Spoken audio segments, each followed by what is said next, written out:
দেখুন মাত্র 10 মিনিটে কোনো রকম দই বিষ ছাড়া এত সুন্দর টক দই হয়েছে। আপনারা বিশ্বাসই করতে পারবেন না, এটা কোনো রকম দই বীজ, টক দই কোনো কিছু ব্যবহার করা হয়নি।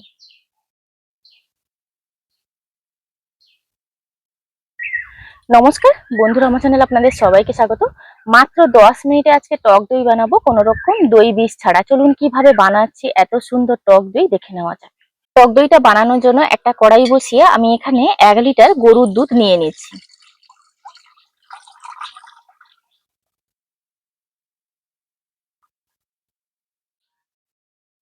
দুধটা যে নিয়েছি, দুধটাকে জাল করে একটু ঘন করে নেব। দেখুন দুধটাকে জাল করে একদম হাফেরও কম করে নিয়েছি। এই বাটিটাতে নামিয়ে নেব। এই গরম অবস্থায় 1/4 টিস্পুন আমি এখানে কর্নফ্লাওয়ার গুলে নেব।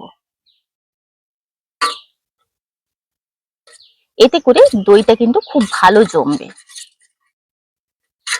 খুব ভালোভাবে এটাকে গুলিয়ে নিচ্ছি। এটাকে একটু ঠান্ডা হওয়া অবধি এক সাইড করে রাখবো। এখানে যেহেতু বলেছি কোনো রকম দই বীজের প্রয়োজন নেই বা টক দইয়ের প্রয়োজন নেই, তার কারণে আমি এখানে লেবু নিচ্ছি।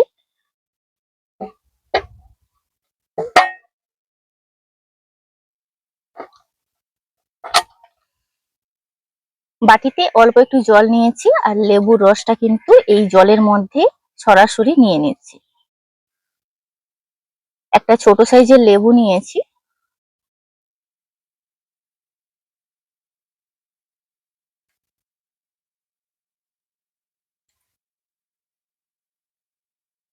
দুধটা আঙ্গুল ডোবানোর মতন গরম অবস্থায় চলে এসেছে।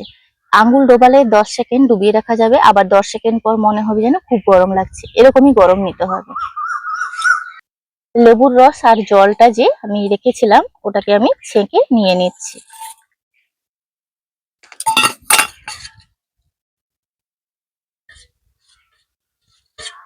এইভাবে গুলে নিলাম। লেবুর রসটা দিয়ে খুব ভালোভাবে কিন্তু মিশিয়ে নিয়েছি। আপনারা দেখে নিশ্চয়ই বুঝতে পারছেন দই কিন্তু জমা শুরু হয়ে গেছে। তো এই পর্যায়ে আমি এই বাটিটা তুলে এখানে একটা কড়াই বসিয়ে রেখেছি ফ্রি হিটে। উনুনের জাল একদমই নেভানো আছে, মানে জাস্ট গরম রাখার জন্য আমি এটা 5 মিনিট বসিয়ে রাখবো।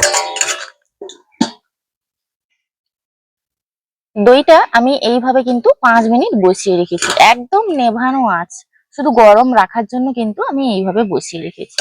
এবার আপনাদেরকে তুলে দেখাই। ওপরে একটু জল কেটেছে, কারণ কি বাষ্পটা একটু গড়িয়ে পড়বে।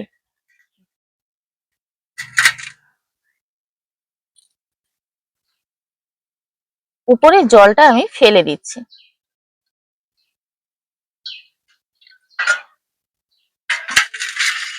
দেখুন মাত্র 10 মিনিটে কোনো রকম দই বীজ ছাড়া এত সুন্দর টক দই হয়েছে। আপনারা বিশ্বাসই করতে পারবেন না, এটা কোনো রকম দই বীজ, টক দই কোনো কিছু ব্যবহার করা হয়নি। তো আপনারা দেখতেই পাচ্ছেন দইটা কত সুন্দরভাবে জমেছে। টক দই কিন্তু খাওয়া শরীরের জন্য অত্যন্ত উপকার। আমাদের নিয়মিত কিন্তু টক দই লাগে। আপনারা কিন্তু খুব সহজে স্বাস্থ্যকরভাবে এইভাবে টক দই বানিয়ে নিতে পারেন।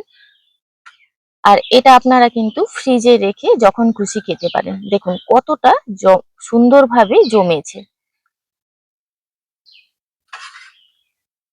ভিডিওটি এখানেই শেষ করছি। দেখা হচ্ছে পরবর্তী একটা নতুন পর্বে। ভিডিওটি ভালো লাগলে লাইক, শেয়ার, কমেন্ট করবেন। আপনারা সবাই ভালো থাকবেন, সুস্থ থাকবেন, সাবধানে থাকবেন।